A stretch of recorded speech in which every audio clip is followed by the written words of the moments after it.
United failed to qualify for last year's competition and has been thrown right back into the deep end, facing Bayern Munich.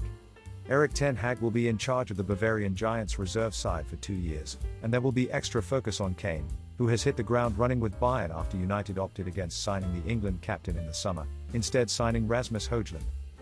In the 1999 Champions League final, United famously defeated Bayern with 2 goals in extra time.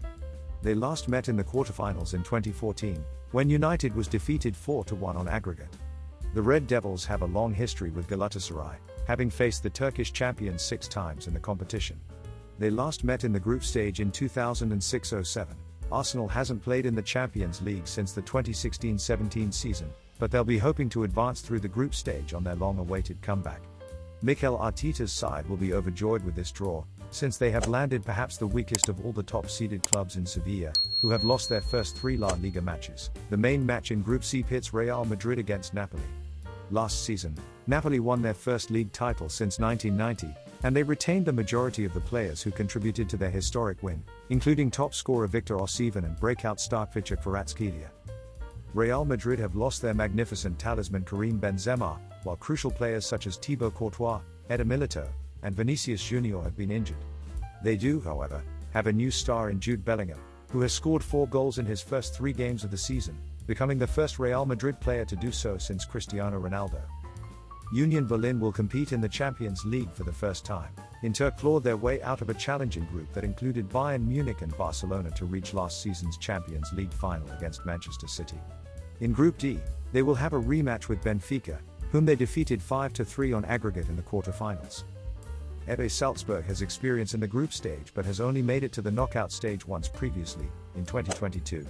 Real Sociedad is returning to Europe's top competition for the first time in 10 years. Atletico Madrid will fancy their chances in Group E, which is the least interesting of the 8 groups. Last season, Diego Simeone's side failed to qualify from their group and also missed out on the Europa League following one of the most bizarre finishes ever, losing to Porto after missing an injury-time penalty. Lazio and Eredivisie champions Feyenoord will be tough opponents, while Celtic will ensure a rowdy environment at home. This is the most intriguing group, with all 4 teams capable of progressing to the knockout stage. PSG will be favourites since they have a Champions League winning coach in Luis Enrique and a revitalised roster after parting ways with Neymar and Lionel Messi while keeping Kylian Mbappe. Newcastle will be seeking to create an impression on their first return to the competition in 20 years, as well as making a big noise in their 3 home games at St James's Park. Christian Pulisic's AC Milan will struggle to finish in the top 2, and the USM sensation will reunite with his first club in Europe, Borussia Dortmund. City usually breezes through the group stage and will be anticipated to finish first in Group G. Their toughest opponent will most likely be RB Leipzig, whom they defeated 8-1 on aggregate in the last 16 last season. Barcelona's last 2 Champions League campaigns have been abysmal, with the Catalans failing to advance past the group stage since the 2020-21 season. However, Xavi's team can make no excuses for failing to advance to the knockout stage this time.